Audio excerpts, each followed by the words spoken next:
Naisip mo na ba ano ba talaga ang pagkain nilunok mo? Baboy? Manok? O di kaya iba pa? Isang bagay na kapag dumampi sa dila mo, hindi na sa iyo ang kaluluwa mo. Dati akong nagmamay-ari ng isang maliit at lumang restaurant na matatagpuan sa gitna ng isang bayan kung saan walang nagtatanong kung saan nakatira o kung saan sila nanggaling. Maraming mga customer, ngunit ang kalungkutan ay kasing taas pa rin ng walang laman na kaldero ng sabaw. Noong araw na yon, nagsabit ako ng karatula sa labas ng pinto, gusto ni Cook Urgent.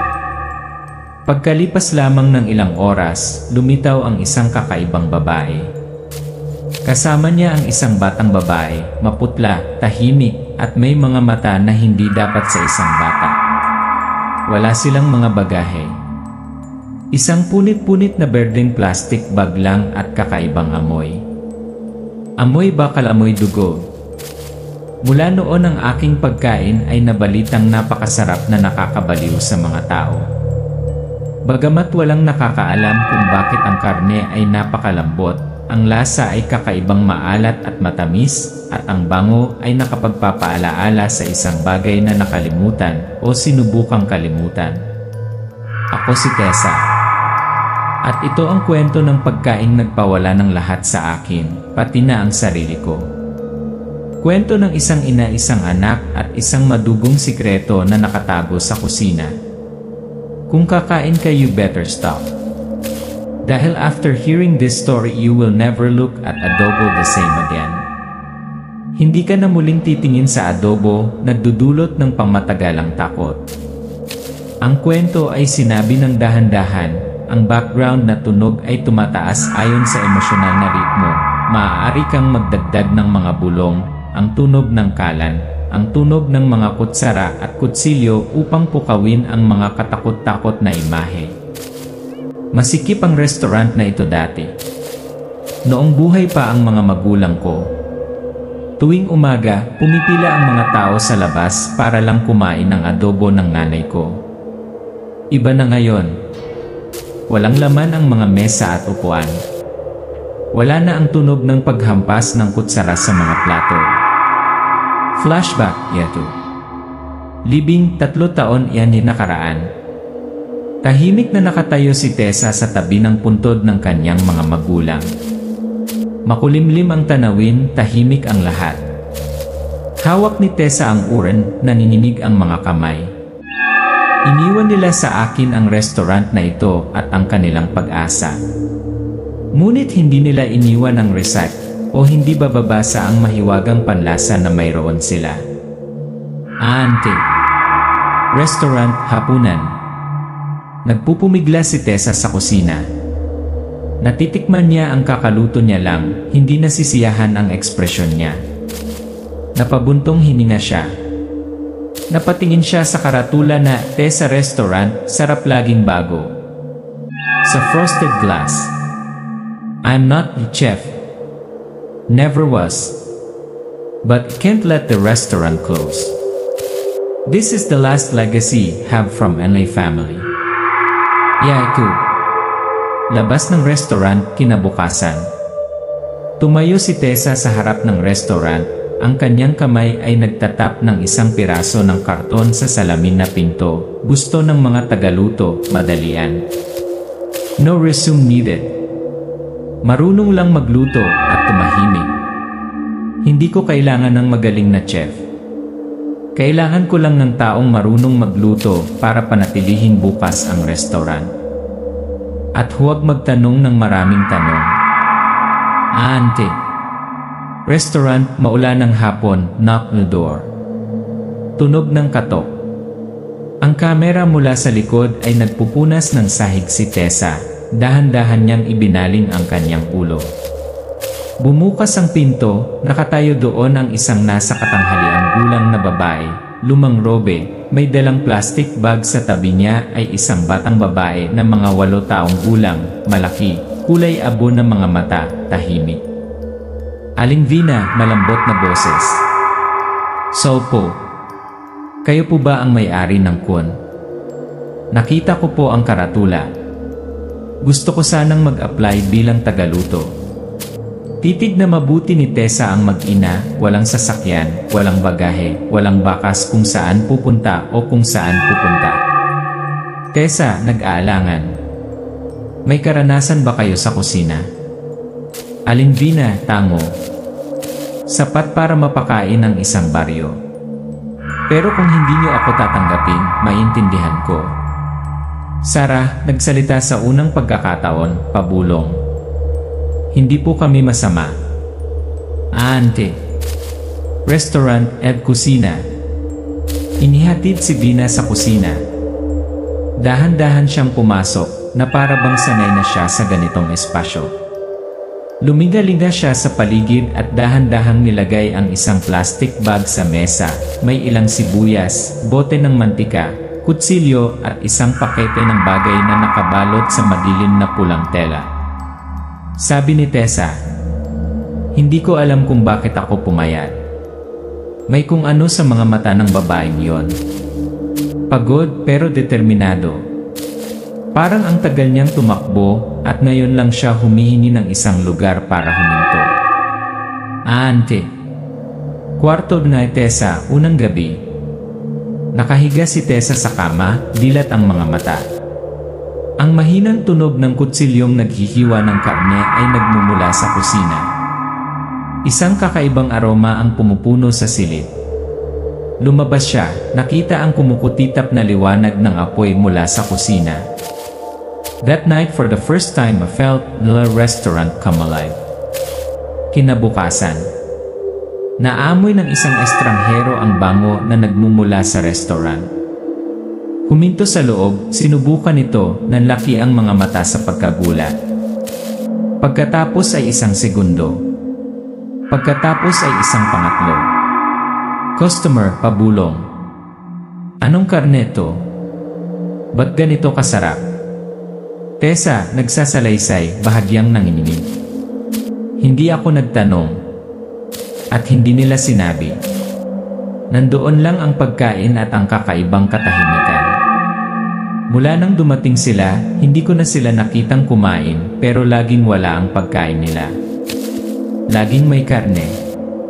Laging may dugo parang niluto na may alaala ng iba. At kaya nabuhay muli ang restaurant ko.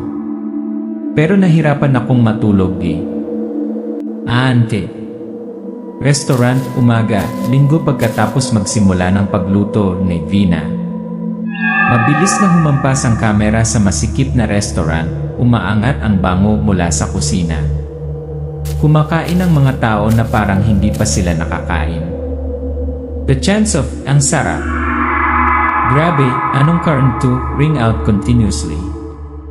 Tessa, sabi. Ang aking restaurant ay hindi kailanman naging ganito kasikip. Ang adobo ngayon ay may mahiwagang kapangyarihan. Ito ay kasing lambot ng pagkatunaw, kasing yaman ng mainit na dugo. Napakabango nito na kahit sinong makaamoy nito ay babalik sa pangalawang pagkakataon. Ante. Kitchen, hidden corner. Pinapanood ni Tessa si Vina na nagluluto. Si Vina ay nagluluto ng mahinahon nang hindi tumitikim. Matalim ang kanyang mga mata habang hinihiwa ang karne.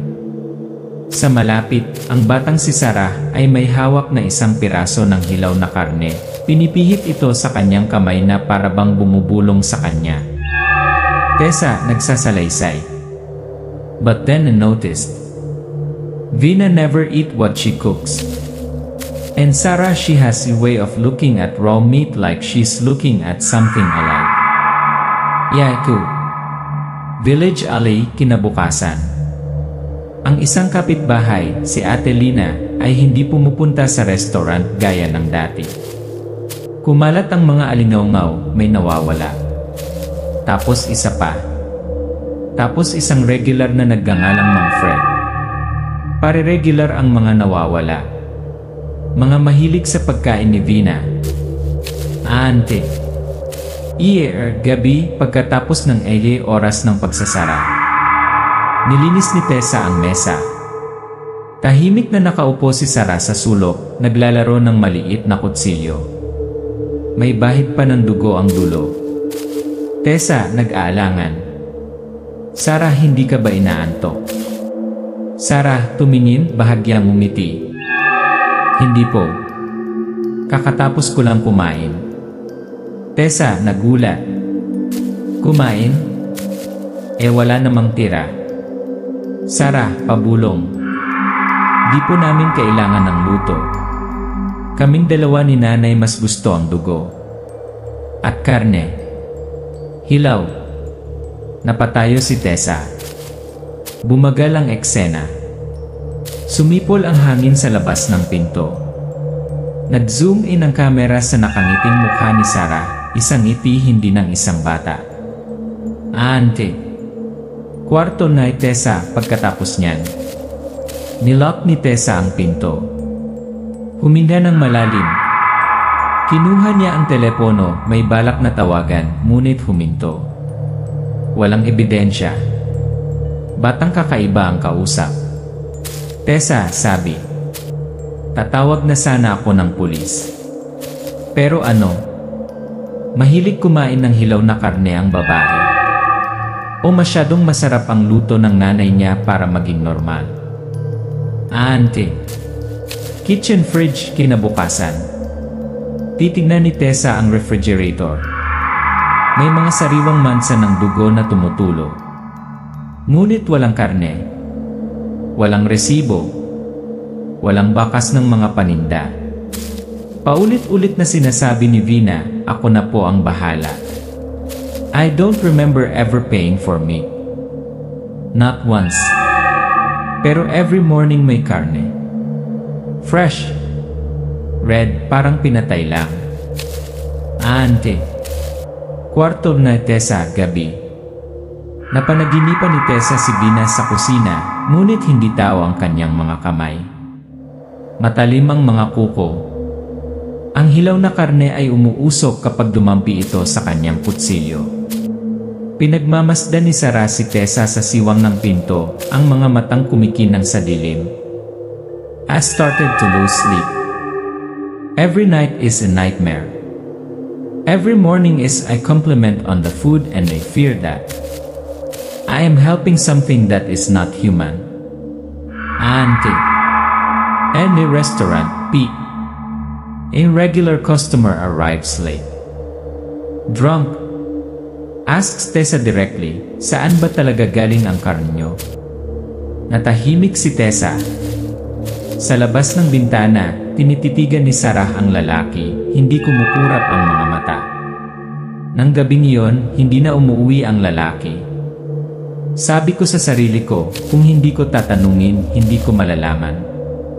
Kung hindi ko alam, hindi ako matatakot. Pero nang makita ko si Sarah na hawak ang pulang karne, dinilaan ang dugo sa mga kamay niya. Naiintindihan ko. The restaurant is no longer mine. It is theirs. And I am cooking the main course for gutom na hindi ko pa maintindihan. Yaku.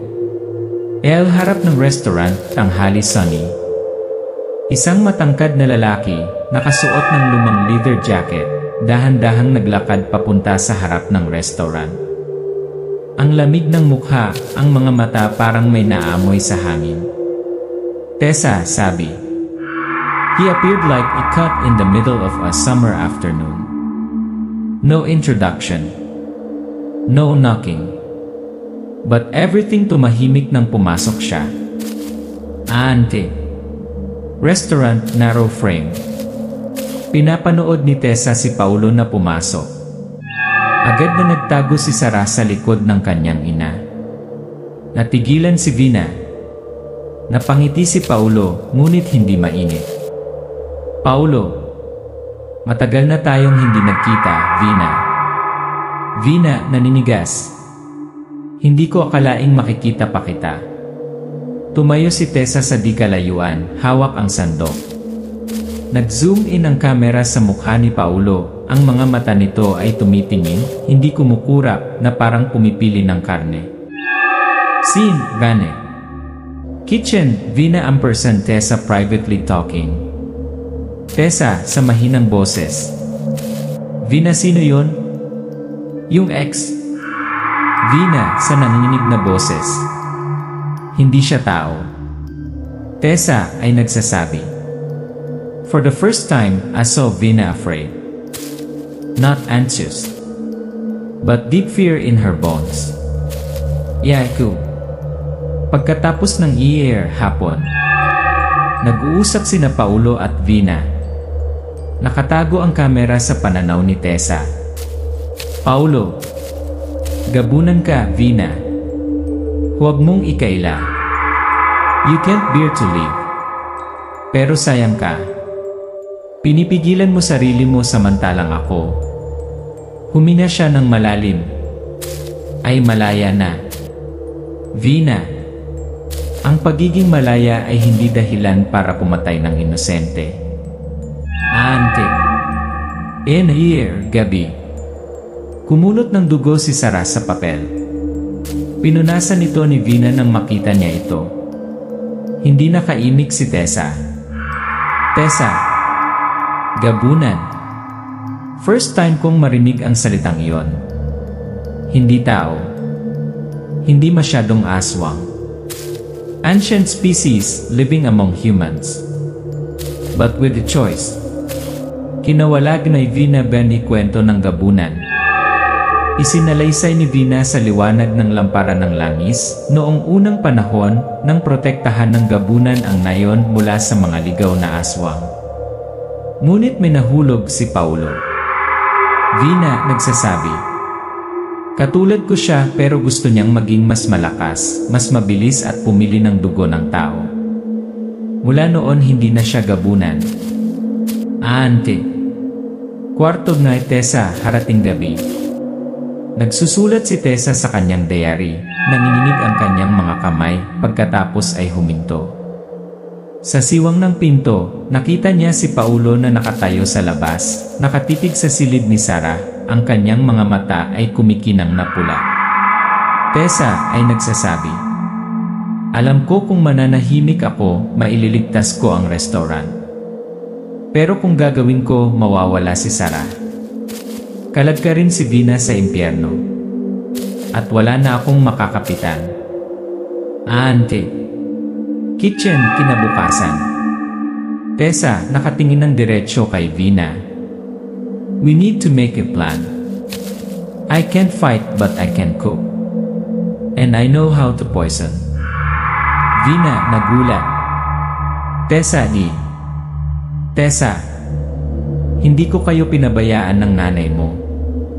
Dati natatakot ako na halimaw kayong dalawa.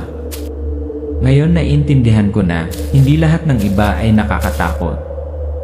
Minsan ang pinaka nakakatakot na tao ay yung tinatawag na sarili nilang uri. Akala ko dati, kaligtasan ang pag-iingat sa restaurant. Pero minsan, para protektahan ang mahal mo, kailangan mong isakripisyo ang sarili mo.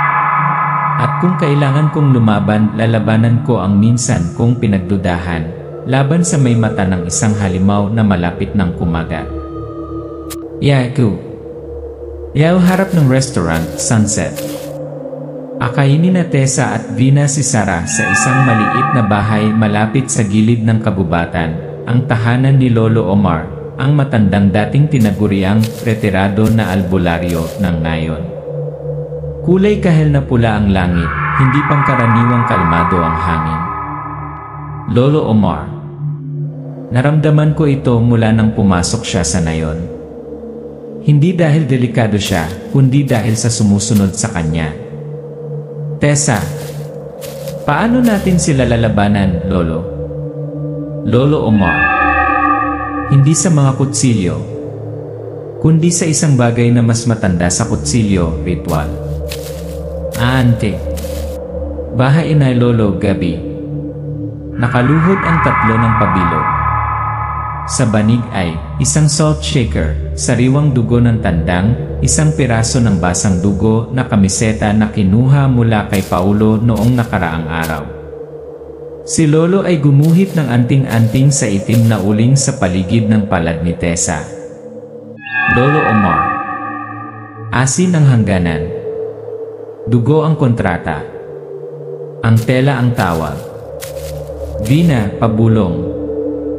Ginamit ni Gabunan ang ritual na ito upang protektahan ang nayon mula sa mga aswang, ngunit sila ay umunlad mas malakas, mas malupit. Yaku. Restaurant, hating gabi. Lakas ng hangin. Malamig ang kabilugan ng buwan.